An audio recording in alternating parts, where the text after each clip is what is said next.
Hey guys, it's Sam.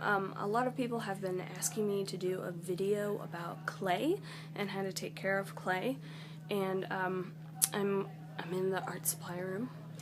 I am working on something right now that I thought I might share with you about how to reconstitute clay. So I'm gonna turn the camera around. Okay, so reconstituting clay. What happens a lot of times is you may get clay that's too hard to work with. So what I've done is I've broken the clay into little pieces. Clay will dry faster that way, and here you can see there's actual color difference between clay that's still wet and clay that's dry. And clay that's dry, we call this greenware. It's ready to be fired.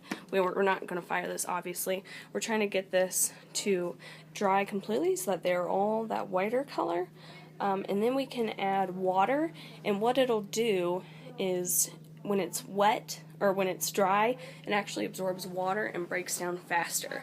I've also done a different method where I took a big block of clay that was left out and got too hard, and I just sliced off pieces using the wire cutter, and these have been left out to dry, and they've actually dried faster than the broken up pieces. And that's probably because they're spaced out more evenly, but these would be ready to break down. So I would add water, put them back in the bucket, add water, and because it's dry, it would absorb the water faster and break down into a slip, which we then can mix and turn back into clay. So I will show that part later, but here's where we're at so far.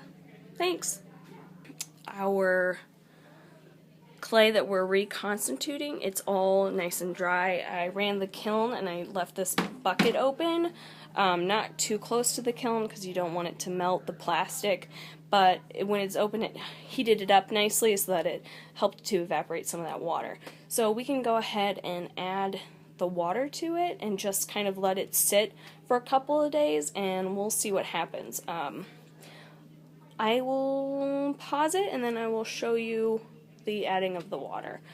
I do have like an extra tile that I found that I had rolled out and didn't end up using, and it dried, so you just, you can just add that. And the thing about when it gets bone dry is it's really brittle. It's at its most brittle stage, so it breaks down pretty easily. So there you go. Okay, so we just added one bucket. I'm going to add the next one. It's not a very delicate science, but you can probably hear it.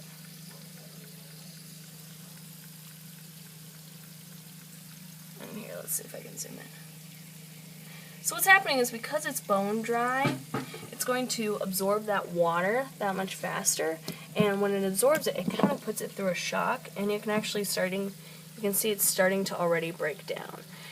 That's why you want it to be bone dry, because it goes through this process of when it absorbs all of that water, it goes and it breaks down into a slip much faster. That's also why you want to tell your students, or that's why you as an artist want to be careful with your water usage, especially as your piece gets more dry, because as it gets drier, those particles in that clay become tighter, they become closer to one another. That's why your clay shrinks, right? Because the water evaporates.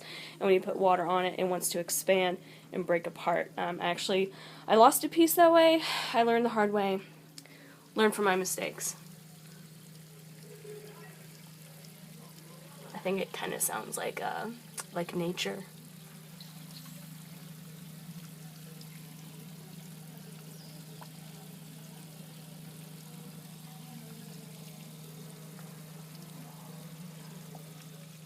Anyway, that's it. Thanks.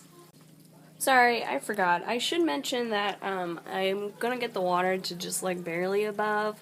I don't want to add too much water because I'm not trying to make slip. I'm just trying to put water back into the dry clay so that I can eventually make it usable again. If you get too much water in it, you can always let it out and, let it sit out and the water will evaporate, but otherwise, yeah. So, okay, now that's really it. Okay guys, so it's been like maybe 30 minutes, and I just wanted to show you what was already happening. Oh, it's like warm in here, and you can see that it's already really breaking down. So it's kind of, that's what we're looking for.